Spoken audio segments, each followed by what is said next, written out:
Hi guys, this is Kristen Wonder Woman 07 on Twitter. As you can see, the sun is sitting down here in Virginia, and I thought since I have to go back to school on Saturday, I'd do a video about all the interesting things that have happened in the DC cinematic universe. Let's start off with the rumor that Gal Gadot was supposed to be Kryptonian. When I read that, I was like, oh, that is some total BS. It just sounded too stupid.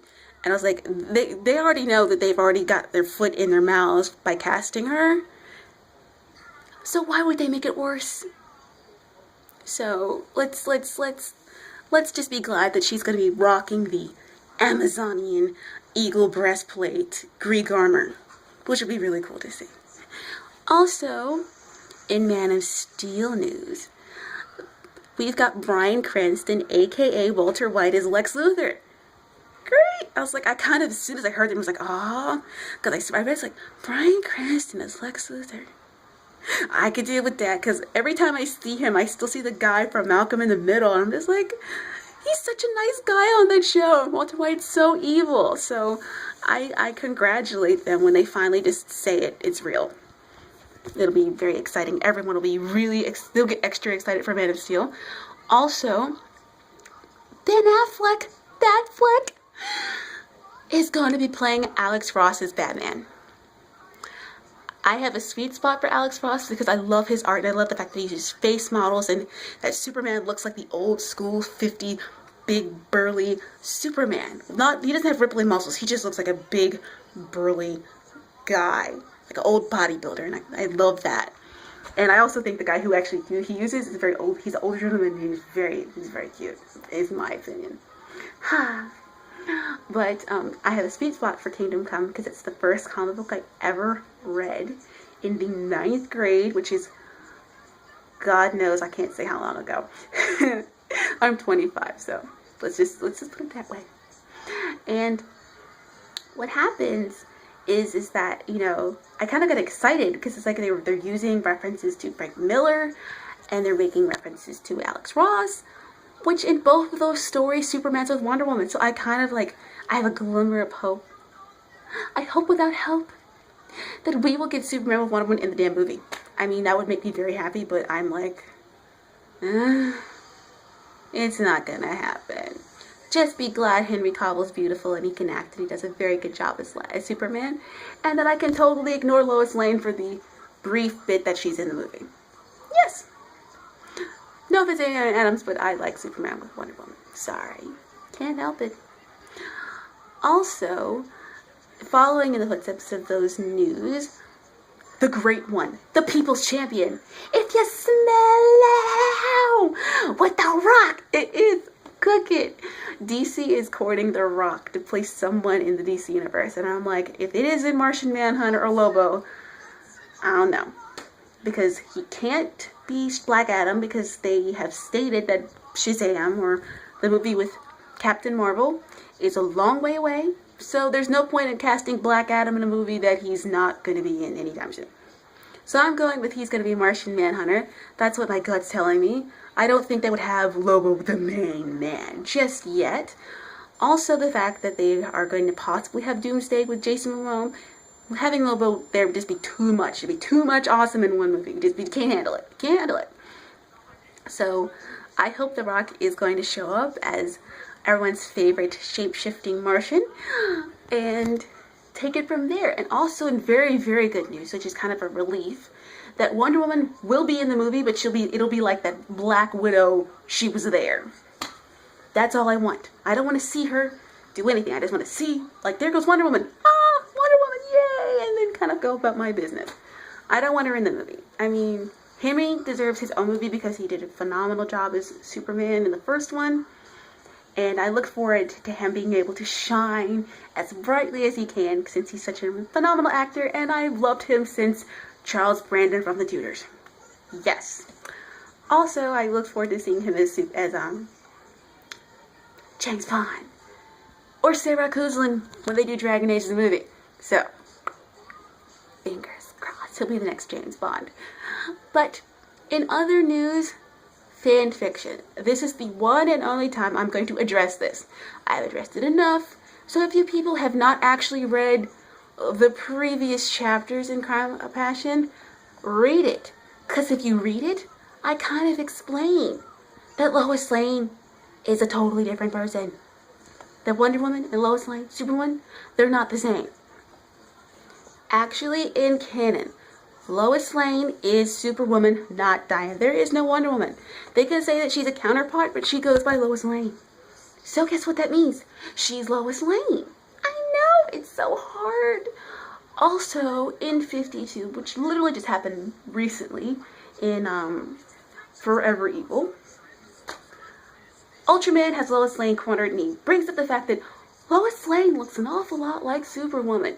Since he can't kick her ass because she's pregnant, he'll whip Lois's. So I think that kind of gives me creative license to make Lois Lane Superwoman. Plus, it's just fan fiction. I'm just expressing my absolute love of DC's power couple in a unique and fascinating way. Since for me, there is no Wonder Woman in Earth 3, I've kind of created one myself, which she's sort of like the innocent, naive little girl that I happen to love in George Perez's 80s reboot of Wonder Woman, who kind of gets thrown into the situation where she's encountering Ultraman, who I don't want to make a total dick, but he's gonna be a dick. Just wait till I get to the end. Knowing that I have a great deep love for Spartacus at 300, you should know how this is gonna go down. Somebody's getting, "This is Sparta!" It's gonna happen somewhere. Don't know who, don't know where, but it's gonna happen. There'll be no "This is Sparta," but you know, the boot is totally gonna happen. Also, I know that Owlman is Thomas Wayne. If I have one more person bring it up, I'm just gonna be like, why? It's fan fiction, I can do what I want. It's not like I'm curing cancer or creating world peace. I'm just talking about my favorite superheroes and putting them in a situation where all hell's gonna break loose. That's it. I know it's so hard. It's really, really hard to just accept it for what it is. Fan fiction. Some people just take things too seriously. First of all, I happen to like Thomas the Train. It's like the same reason why I don't eat lamb, because I think of lamb chops. The cute little sock puppet. No, I can't do that to Thomas the Train. So he's gonna be Bruce. Because of that reason. And plus, because I said so. So, if you guys just don't get it, just wait. I've already kind of explained it now, before, in the story, that Lois Lane and Superwoman are two different people. And Lois Lane and Superwoman are the same person. So Wonder Woman is Amazon, aka Diana, and Lois Lane is Superwoman. Well, not yet. She's still Lois Lane. She's not super yet. Just wait, it's coming up. So, just accept it for what it is. A really good story that's kind of naughty, which is really weird because I'm not the type of person. But my mind is very creative. I also am a huge fan of Frank Herbert's Dune with the love triangle between Chani and Irulan, or Shaddam's daughter. I think it's Irulan, but it's Shaddam's daughter. And I love that dichotomy of that relationship. And I'm kind of like exploring that in this story, which is duty versus love. Chani is love, and Irulan is the duty. She's there for political purposes, and basically Lois Lane is going to use as a pawn. It's this house of cards, just like it is in Frank Herbert's Dune and Messiah of Dune and all of that stuff. But it's just building upon itself, a fragile framework, and it's all going to come tumbling down in somebody's face, and somebody's going to be paying for a whole lot of mess. So the purpose of a crime of passion is to explain why there's no Wonder Woman in Earth 3. Where'd she go? So this story might not have a very happy ending. Either way, it's either going to be a very happy ending where everyone gets their comeuppance, or it's going to be it's not going to be a very happy ending, because you're going to either A, Diana's going to be dead, or B, they're going to corrupt her. Either way, this is going to be a good dose of Lois bashing. So if you happen to like Lois, please don't read my story, because I'm going to bash her a whole lot in this. Just wait. The Lois bashing will begin. with some Sparta. So just if you like Lois, just don't read it, because you know she's gonna get beat up a whole lot towards the end. Oops. So just take it for what it's worth. Enjoy the story. If you don't like this one, I have 4 other ones. So just accept it for what it is. Just stories. It's not like anybody's trying to make you or change your opinion about characters. It's just a story. Now let's breathe in and breathe out. Namaste. I'm sure everybody feels centered now.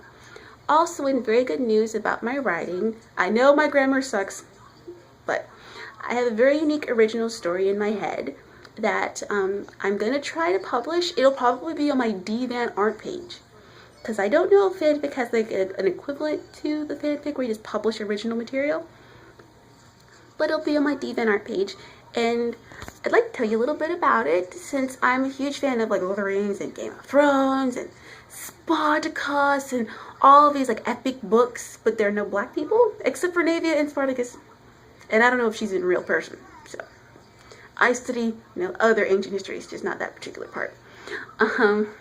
And there are no black people, and I also happen to like romance novels, and there are no black people in those either. The types that I like, there are no black people, and the fact that I like white dudes, there's even less stuff to read. So I thought to myself, why don't I create a story that takes place in a historically based world?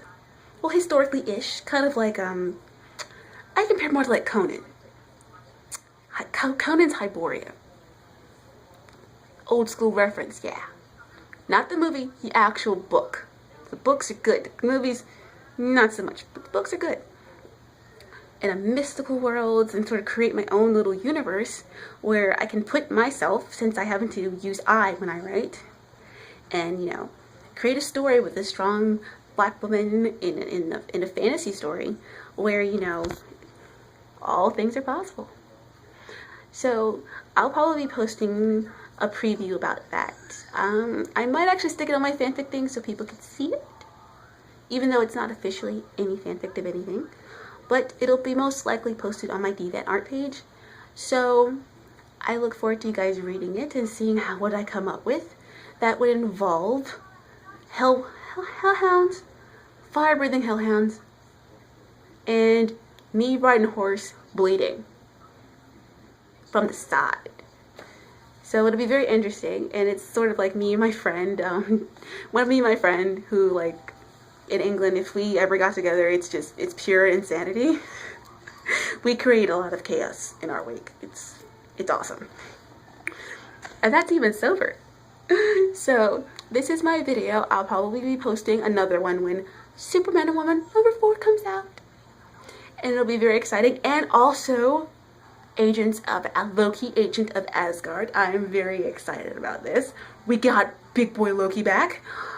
And he's fabulous. I know I've just been somebody complain like, oh, he doesn't look as. I was like, dude, I don't care. It's not Kid Loki. We're all good. It's all good. And he got the hammer thrown at him. Best panel I ever saw.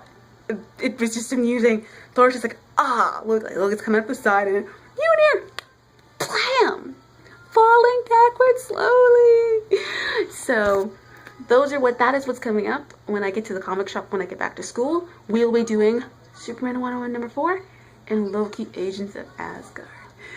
So this is my video. I'll see you guys soon. Bye.